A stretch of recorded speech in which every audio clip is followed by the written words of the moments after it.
Welcome back to Painting Arts and Crafts. This is our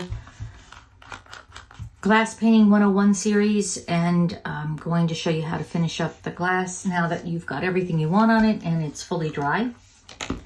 We're going to take the Folk Art Clear Medium, which is a 4035, and we're going to use the larger brush. This is a size 6 round, and then we're just going to start putting a coat of clear on it. It's going to go on a little milky white, but it's going to dry totally clear. I'm not going to worry about all the little dots. I'm really just putting a nice coat over all the frost that I did and stuff. I'm also going to look around the glass, hold it up to the light, and just see if there's anything that has paint that I don't want to have paint on it, because that does happen.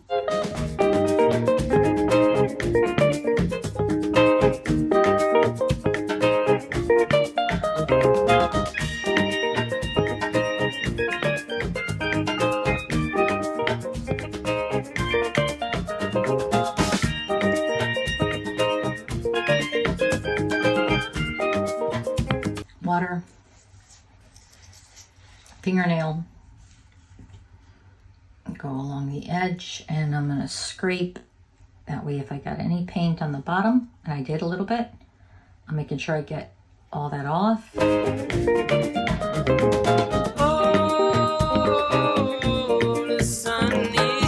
let this sit overnight, and then I'll put it in the oven. I will film that so you could see how I do it in the oven. I don't know if it'll help you or not, but I don't mind sharing. The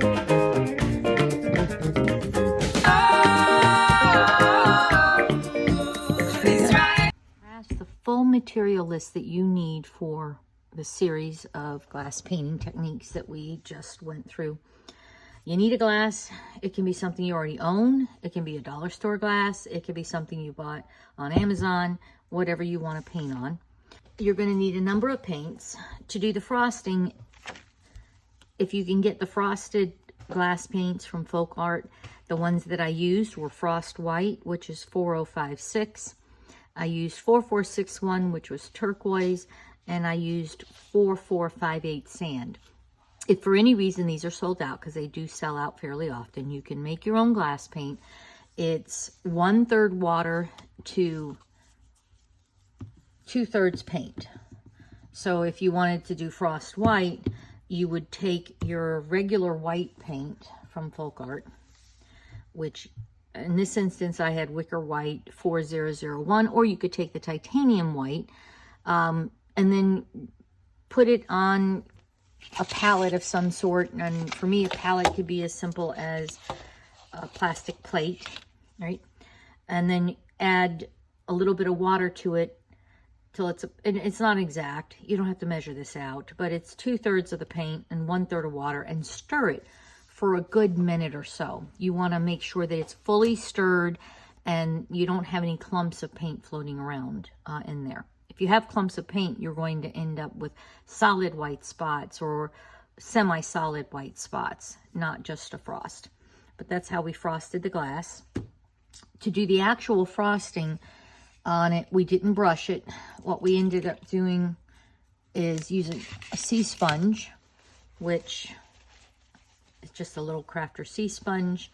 We got it wet and we applied the paint with the sponge. It took 2 coats in order to get what I feel like is a decent amount of frost. You can do 1 coat. If you don't feel like it's frosted enough, let it dry and do a 2nd coat. Then when we did the more opaque paintings, we used some other Folk Art colors. So we used the white, and then we also used a blue, and I used also a black, and I mixed the black with the white to get gray, because what I wanted was gray. I just didn't have any gray left over. All right. Then when we wanted to pearlize something, we took the white pearl, and that's 2969. I need new glasses. And used a thin layer of that on top. The color for the blue that I picked was Calypso Sky. That's 4039. And the black is called Pure Black, and it's 2957. They also offer a licorice black. Either one is black enough to work for you. Then we moved on to use some Pebeo paints, Pebeo Vitria 160. The colors I chose were turquoise and light blue. We also used 2 of the Pebeo Riders, the Vitria 160 Relief Transparent. We used pewter, and we used pearl, which is, pewter doesn't seem to have a number, but pearl's number is 067. The other thing we did was we used a marker, which is just a Sharpie Ultra Fine Point permanent marker. The permanent markers are oil-based. They'll stick to glass. They're temporary. If you put something on a glass and washed it, it's going to come right back off. It's not going to bake and become permanent because you baked it. So if you are looking to actually just draw on a glass with a Sharpie, you can absolutely do that. Maybe I'll do a video and show you how to do that in the future. But you still have to go back over that with a coating. The coating that I use is the Folk Art Clear Medium, which is 4035. When I'm done painting any of my glasses, I do go back and put a coat of that clear on it. And the reason I do that is that I want to make sure that the paint's going to last as long as possible.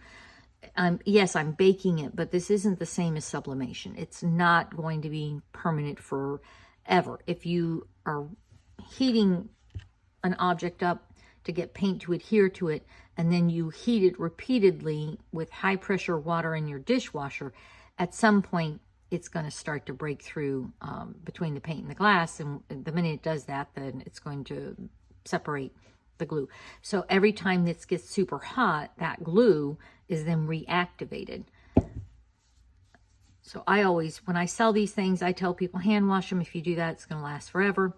Putting the extra clear medium is just because I want them to be able to use it and not have to worry about if they bump it against something that the paint's going to scrape back off. It's not. Once this is baked, it's on pretty good. We also decided we would try a stamping technique, and I used a Stays On, which is a permanent in a jet black, and these are the flexible silicone stamps, which are good for going against an object that's not flat, which, you know, the glass has got some curve. Other tools that will be helpful to you, you can get a set of these with a mixed, from really small to decent size beads at the top, and you can use them to do the dots.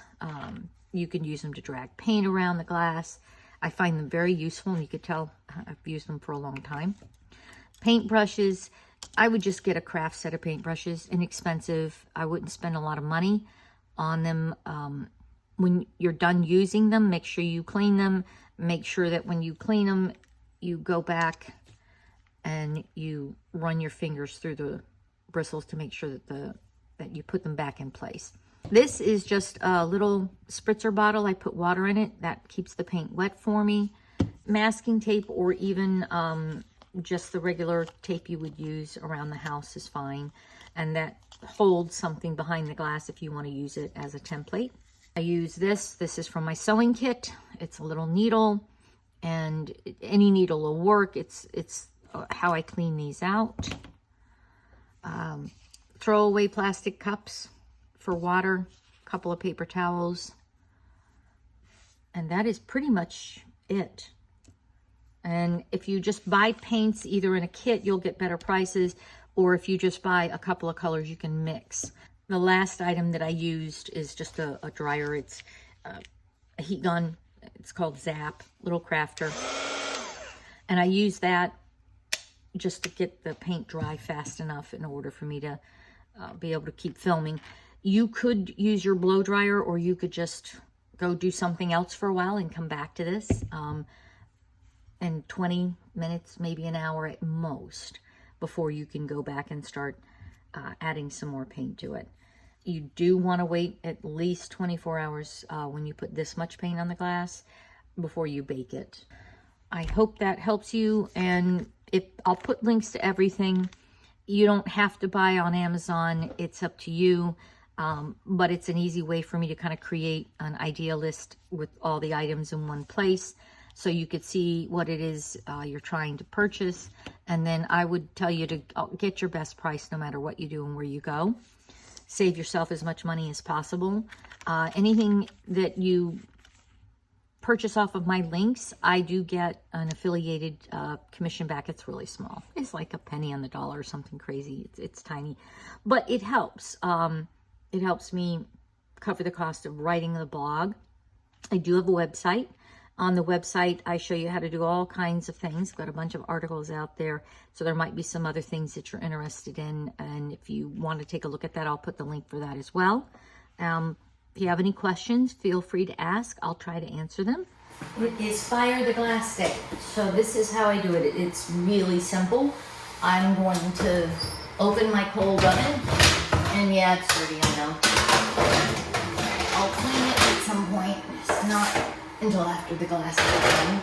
I put in a tray. I put in my glass. Close the oven. Because I painted with two different kinds of paints, the opaque, like the sand dollar, that is Folk Art baking at 350 for 30 minutes. And the clear paints that are more translucent are Pebeo. It wants to bake at 320 for 40 minutes. I will go with the highest temp and the longest time. So I'm going to go with 350, and I'm going to set the timer for 40 minutes plus how long it takes my oven to heat up. My oven usually takes about 5 to 6 minutes. So my total time in the oven baking is going to be 46 minutes. Come to me, my girl. Come to me, my girl. Oh, come to me, my girl. Come to me.